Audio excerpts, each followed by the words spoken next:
Hello, everybody. Welcome to Hoop Bros TV. Today we'll be discussing our Eastern Conference predictions. We'll be giving a lot of insight as to what we think about all of the Eastern Conference teams this season. Make sure to like, subscribe, comment. Look in the link in the description for our Twitter. And let's get started with episode 1. All right, so first up, we got the Boston Celtics. They finished last year with a 48-24 record, lost to the Heat in the Eastern Conference Finals.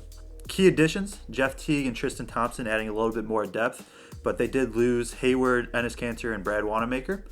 So projected starting five is Kemba, Marcus Smart, Jaylen Brown, Jason Tatum, and Daniel Theis, with Jeff Teague, Tristan Thompson, and Grant Williams being the main ones coming off the bench. So obviously Tatum, this should be another big jump.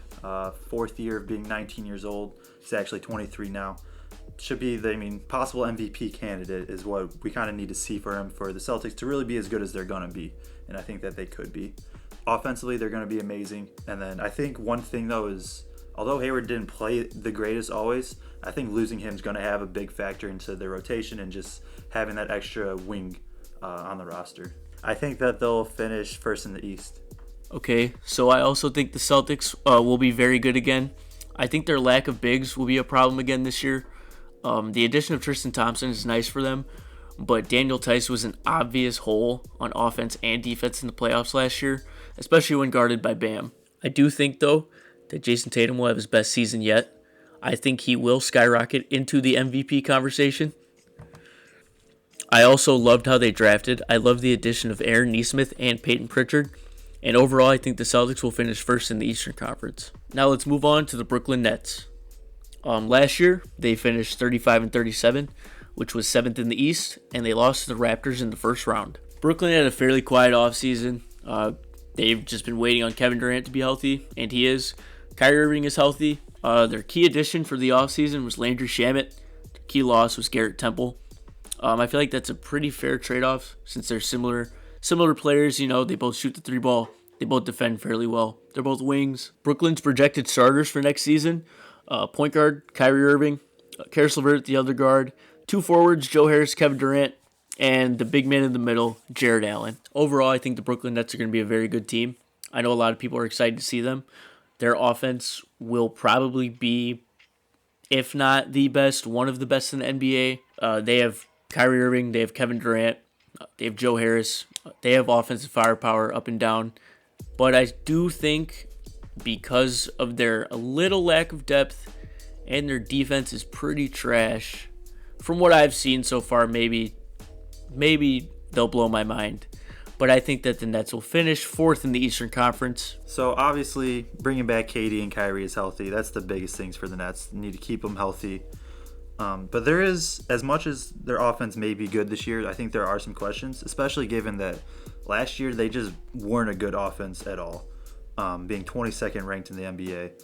So bringing KD back, he looks good in preseason so far, looking healthy, looking comfortable, confident, and hopefully stays that way, keeps improving. There aren't many players that have come back from Achilles injuries and come back to be their former selves. So can KD do that? That's going to be, I think, the biggest question. And then also, how are KD and Kyrie going to work together? Being both more ball-dominant players, are they going to be able to kind of pick their turns? Is Kyrie going to be fine with deferring to KD, as KD is obviously the better scorer? And also, I think the biggest thing with the Nets team this year is going to be their defense. Like was said, they're going to be able to outscore teams a lot. But are they going to, especially once it gets closer to playoff time and then in the playoffs, are they going to be able to defend when they need to so keep games close in the playoffs? Because of that, I do have them as 6th overall in the East, maybe lower than a lot of projections. I think it's going to take a little bit of time for Kyrie and KD to be all good for the season and for everything just to come together. So next we're moving on to the New York Knicks. They finished 21-45 last year, 12th in the East, and they missed the bubble by a lot. Couple key additions that they did have in the offseason: Obi Toppin, Austin Rivers. They did lose Bobby Portis and Mo Harkless. Projected starting five right now is Elfrid Payton, Alec Burks, RJ Barrett, Julius Randle, and Nerlens Noel. I could definitely see Mitchell Robinson and Obi Toppin moving into that lineup very quickly. So obviously the Knicks, they don't got a lot going for them. Last year they were not a good shooting team. They were not a good defending team. They were one of the worst in 3-point differences in NBA history. The one good thing that they have going for them is they're young, and there's just lots and lots of room to improve. Hopefully, we need to see the jump from RJ Barrett this year. A lot of people are doubting whether he can be good or not, including me. But he does have potential to improve. We need to see him work on his jump shot, be way more efficient with the ball. They do have a lot of just young pieces. Obi Toppin, obviously, Mitchell Robinson, RJ Barrett, like I said. Also Frank Nidolinka. I think a lot of people have started to kind of give up on him, but I think he does have the potential to be a solid player in the NBA. Also, it'll be interesting to see how many minutes Emmanuel Quickley could get, whether he can make an impact or not. But overall, this is just going to be a bad season, I think, for the Knicks. I think they're going to get another high draft pick, which should help them out in the future. So I have them as finishing 14th in the East. All right, personally, I think, honestly, the Knicks are just a black hole. Nothing in their starting lineup or their roster stands out to me at all. And I know they have some talented young players. I like RJ Barrett. I like Obi Toppin. But Obi Toppin, I mean, how much better can a 23-year-old rookie get? I mean, his ceiling can't be much higher than what it is already.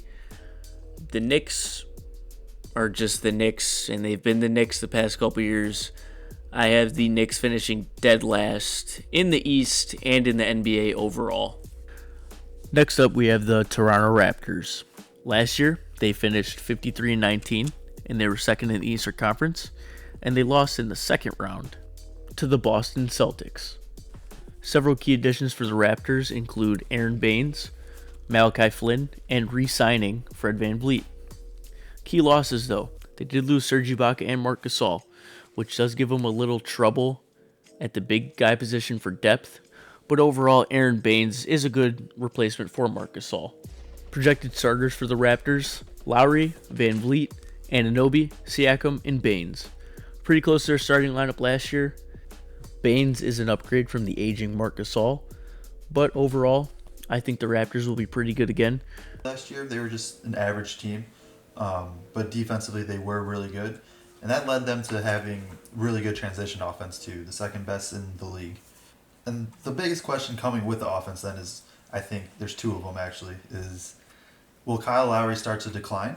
He's getting, I know, up there in age, he's been in the league a while. He's been playing well, but eventually he should start to decline. And then also, like Teo said, is what is Siakam going to do? Is he going to be able to keep improving? Is he going to be able to keep expanding his game or not? I like re-signing Fred VanVleet. I think that's a very big re-signing for them, be a big cornerstone for the team going forward. So given that, I do think they're going to be fifth in the East. So finishing up the Atlantic Division, we got the Philadelphia 76ers. They finished last year 43-30, which was good for sixth in the East. They lost to Boston in round one. They've made some good pickups in Danny Green, Seth Curry, and Dwight Howard, and then they were able to get rid of the Horford contract and also lost Josh Richardson. Projected rotation, projected starting five. They got Ben Simmons, Danny Green, Matisse Thybulle, Tobias Harris, and Joel Embiid. That is assuming Seth Curry comes off the bench. And so overall, I think this was a great offseason for the 76ers. They did what they needed to do. They had the Horford experiment and realized that Horford, Embiid, and Simmons just isn't enough spacing at all for the floor. We're able to get rid of Horford and just add shooting and Green and Seth Curry. Defensively, they're going to be another really great team.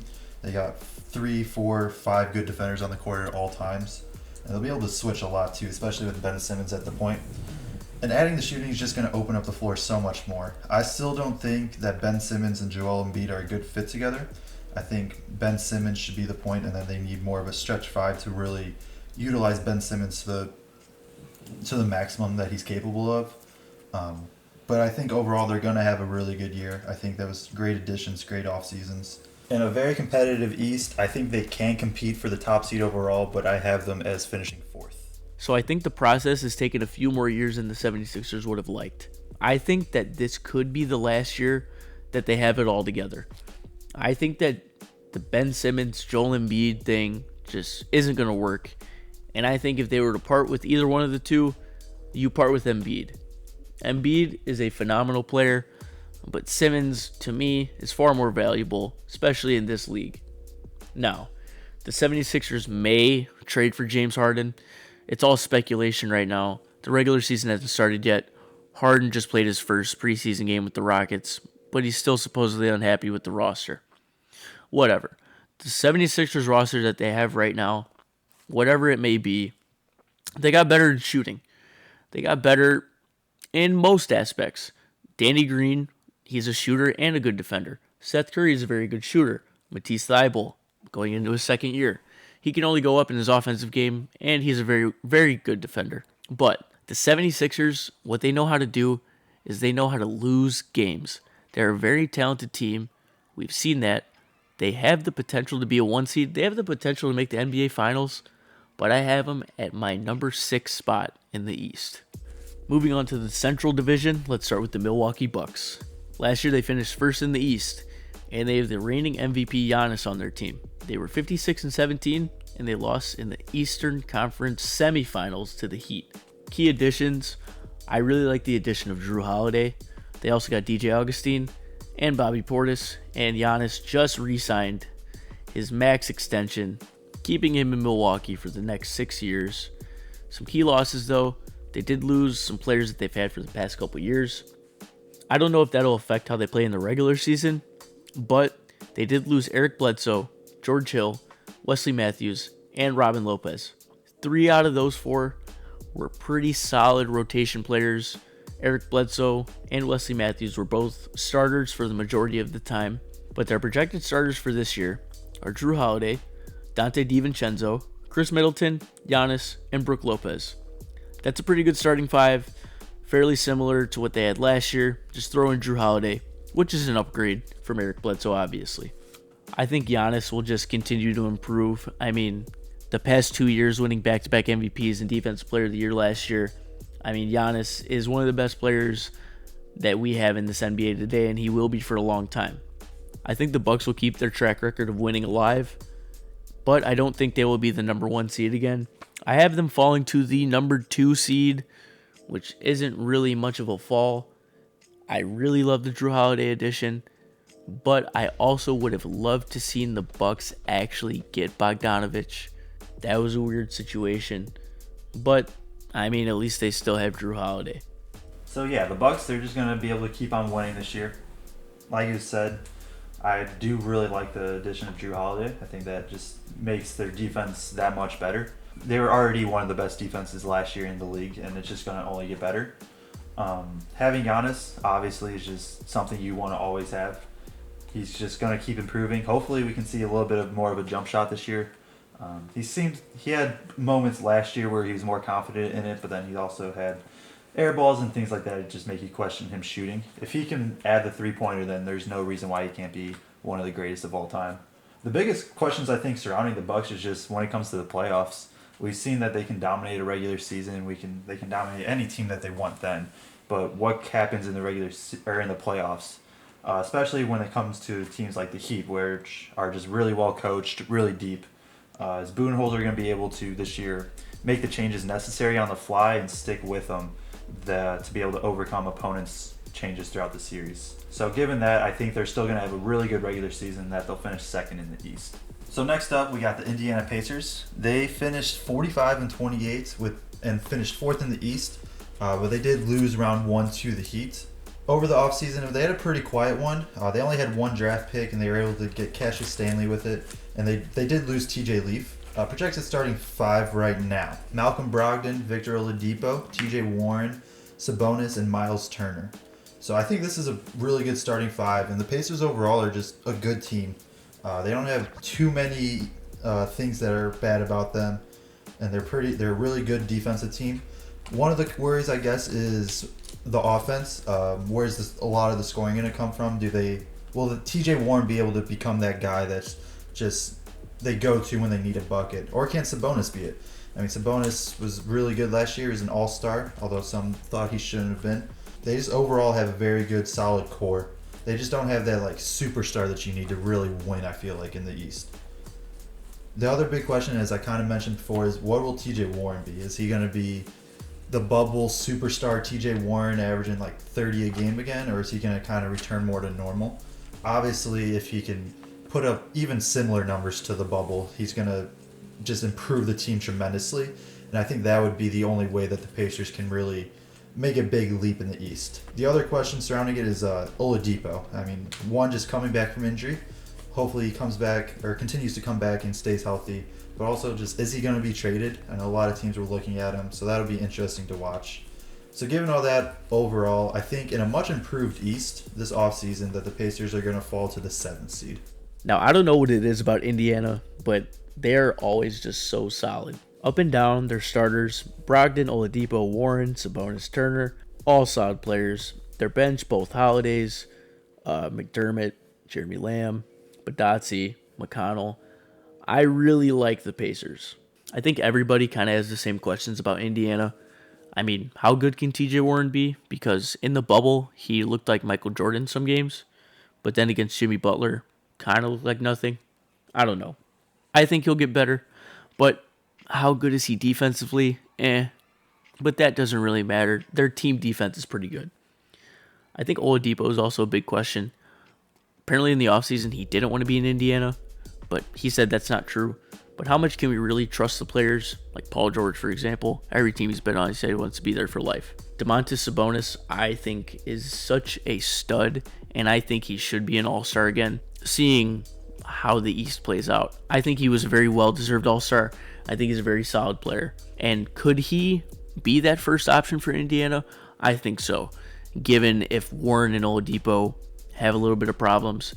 And Brogdon is very solid. But the East is pretty stacked this year. The Pacers are solid, but I have them at 7th in the East. But if they were to face the Bucks, the 2 versus the 7 seed, I really could see Indiana giving them problems. I could see a 7-game series out of that. All right, now let's move on to the oh-so-exciting Cleveland Cavaliers. Last year, they finished 14-46. They were 15th in the East, and yes, they missed the bubble by a lot. Key additions for the Cavs. Isaac Okoro was a huge pickup for them in the draft. He provides a great defensive presence on the wing. He can guard almost any position, definitely 1 through 4. Very fast, very athletic. If he can shoot the 3 ball even a little bit, he will be an NBA player for a very long time. Key loss though, Tristan Thompson. He's been a Cav his whole career. That'll obviously be a big locker room loss. Maybe his play isn't as well as he used to, but that'll still be a pretty decent loss for the Cavs, I would say. Their projected starters, though, Darius Garland, Colin Sexton, Isaac Okoro, Kevin Love, Andre Drummond, and I could see Okoro, if he struggles, any of the guards struggle, Kevin Porter Jr. could be thrown in there too. I really do like the Cavs' young players. I think the 2 guards that they have, Garland, Sexton, and Kevin Porter Jr. as well, Okoro. I like Kevin Love as a veteran for them. Andre Drummond, he's a lunch pail kind of guy. Will just do his job. But I still think that the Cavs didn't necessarily get crazy better. I mean, they got Okoro, but he is, 20 years old? How much can he really do? He's not LeBron. So I do have the Cavs finishing 13th in the East, which is an upgrade from last year. I do not see the Cavs being very exciting, but I like Colin Sexton, even though he was the most blocked player in the NBA last year. So yeah, getting Isaac Okoro, that's going to be a big addition, another piece to their solid young core. So I think the bigger move though happened at the end of last year, and that was just getting rid of Beelan and hiring Bickerstaff. From all the reports from the locker rooms and things like that, it was that Beelan just wasn't a good NBA coach. He was a good college coach, but they aren't the same types of players. So that, in addition to keeping Kevin Love, Andre Drummond healthy, and plus the addition of Okoro, like I said, I still just don't see them being a good team overall. They seem to not really just know a lot of what they're doing.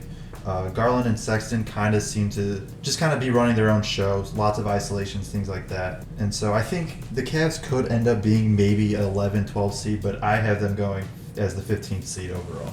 Next up on the list is the Detroit Pistons. They finished 20-46 last year, which was good for 13th in the East, and they missed the bubble. So a couple of key additions. They picked up Killian Hayes, Jeremy Grant, and Mason Plumlee. And key losses was Luke Kennard and Christian Wood. Projected starting 5 right now is Killian Hayes, DeLon Wright, Jeremy Grant, Blake Griffin, and Mason Plumlee.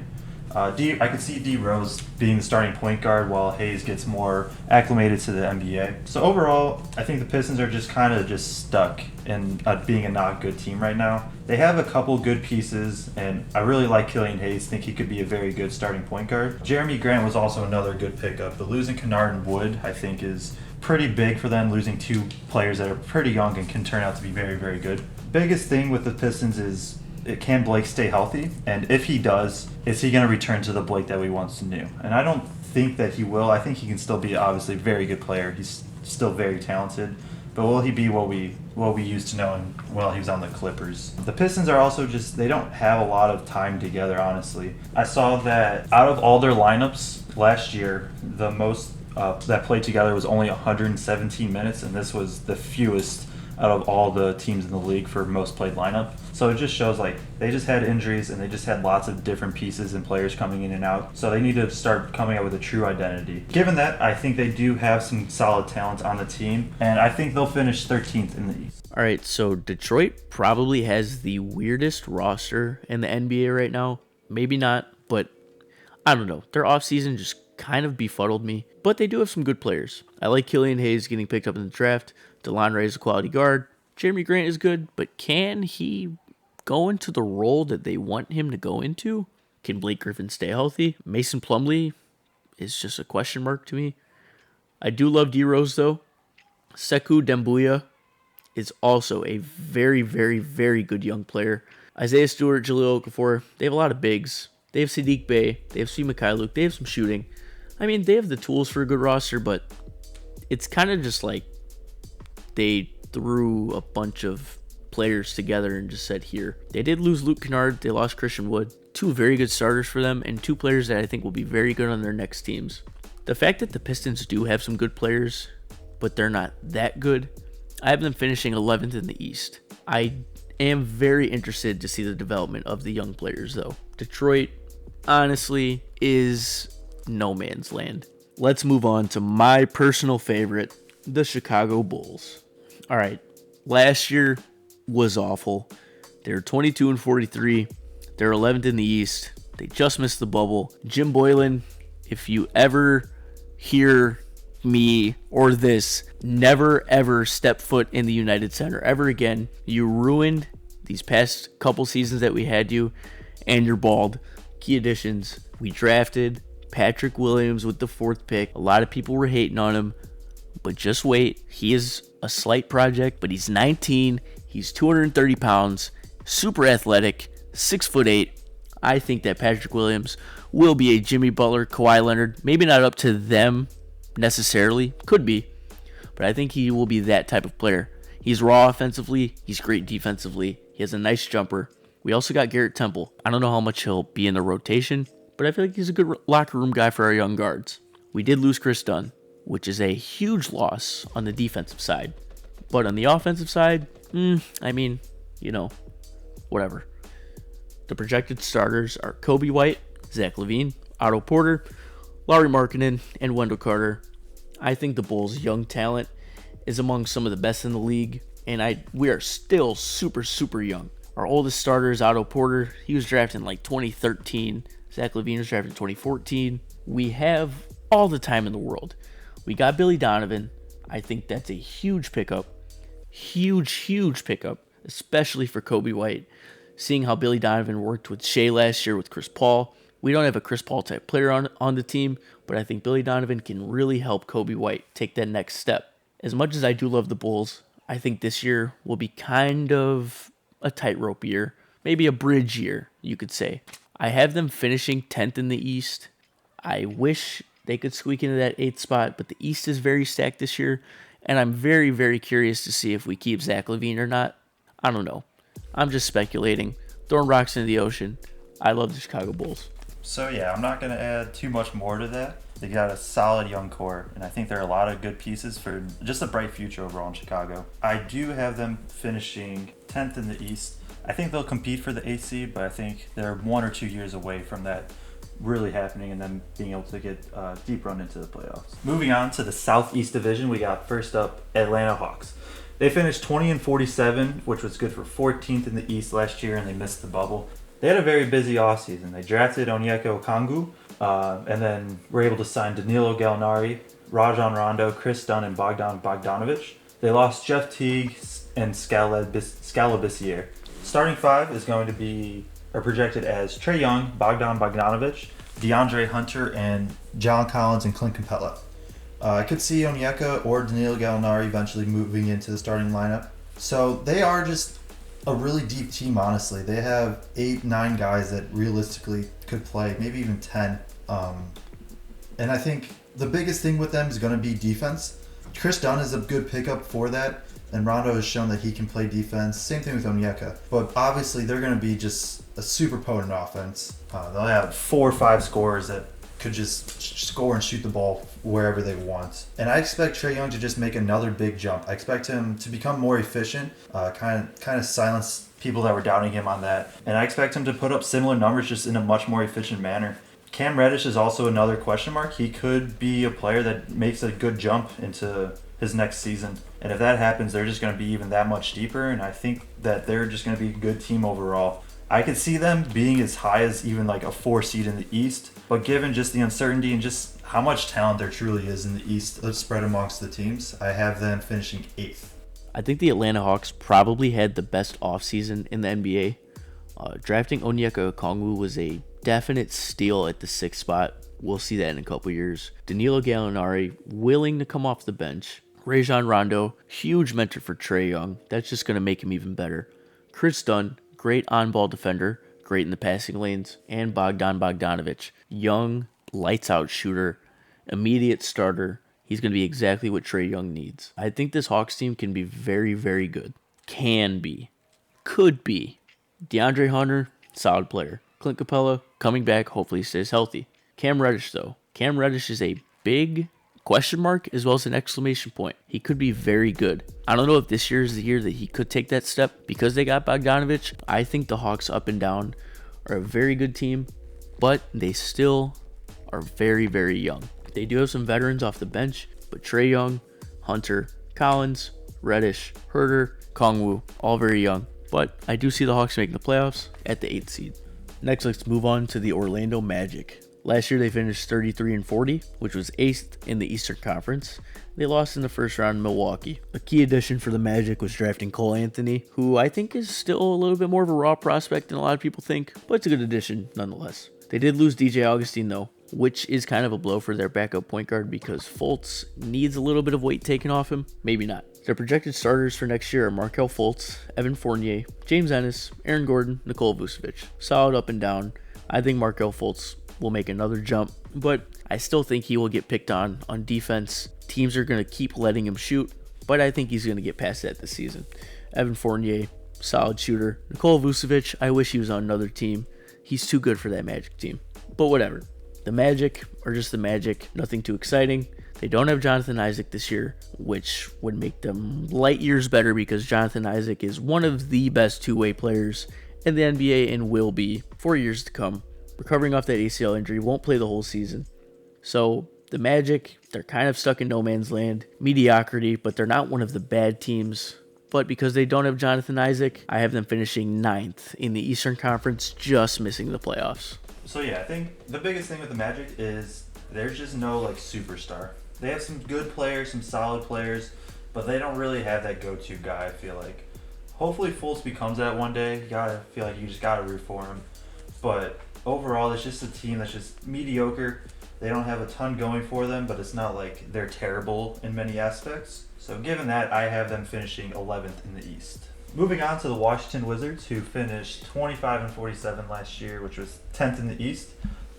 They did make the bubble, but they missed the playoffs just because they weren't good in the bubble. Key additions, obviously, was the huge trade for Russell Westbrook, and they also drafted Denny Avdija.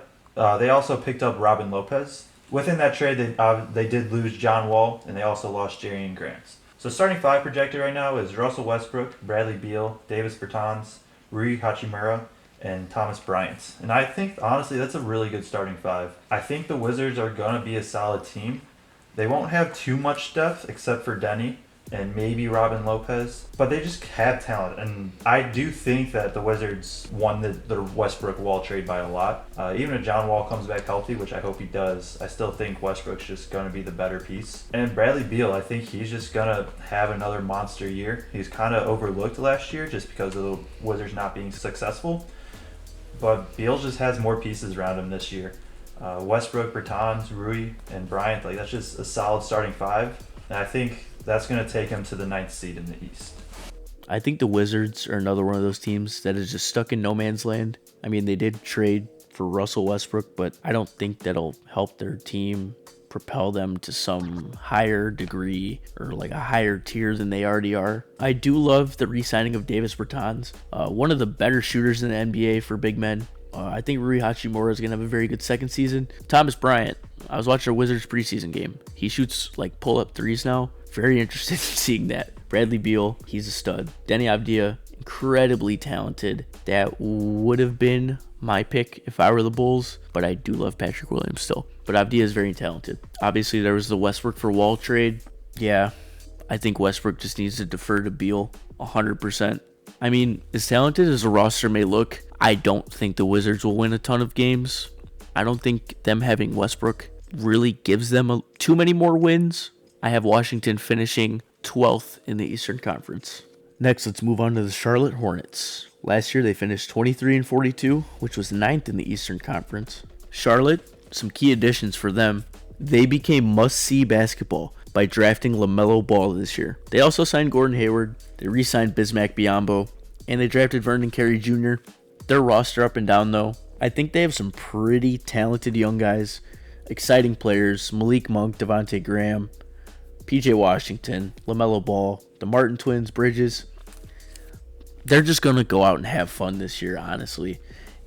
They're going to be a fun team to watch. Their projected starters are Graham, Rozier, Hayward, Washington, and Zeller. I could definitely see LaMelo Ball getting 6-man minutes to begin. I could see him sliding in the starting lineup. I don't know for who, but I could see LaMelo Ball sliding in there. Overall, I think Charlotte is not that good. Although they have some talented young players, they're just kind of one of those teams. They will be fun to watch, though. But I have them finishing 14th in the Eastern Conference. So yeah, the Hornets, they're going to be a fun team to watch. I don't think they're going to be insanely good or anything like that, especially defensively. I think they'll probably be one of the worst defensive teams in the league. But the big question, obviously, with the Hornets, the big topic is LaMelo Ball. So yeah, LaMelo, I think he'll be a great NBA player one day, possibly Rookie of the Year this year just because of the usage that he'll get. And I think he's going to be, similar to Lonzo, he's going to be a tremendous passer. I think the scoring will come. I think he'll work on his shot eventually and get it and just become more efficient with that. Eventually lead this team to solid seasons. A couple interesting things, especially right now with Gordon Hayward. We're unsure about his injury and the timetable for that. Losing him would be unfortunate, obviously, as that's their key veteran. Also, Devontae Graham, can he kind of keep up what he did last year after making, obviously, an insane jump to what he did last year? Overall, I just think that they're just going to be an okay team. They're going to be fun to watch. Like, I'm going to tune into a lot of Hornets games just to make sure I watch LaMelo, see how he's doing.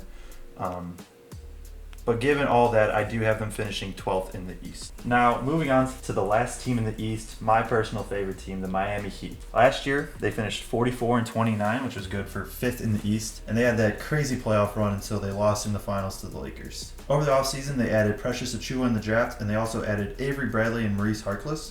They did lose Jay Crowder and Derrick Jones Jr.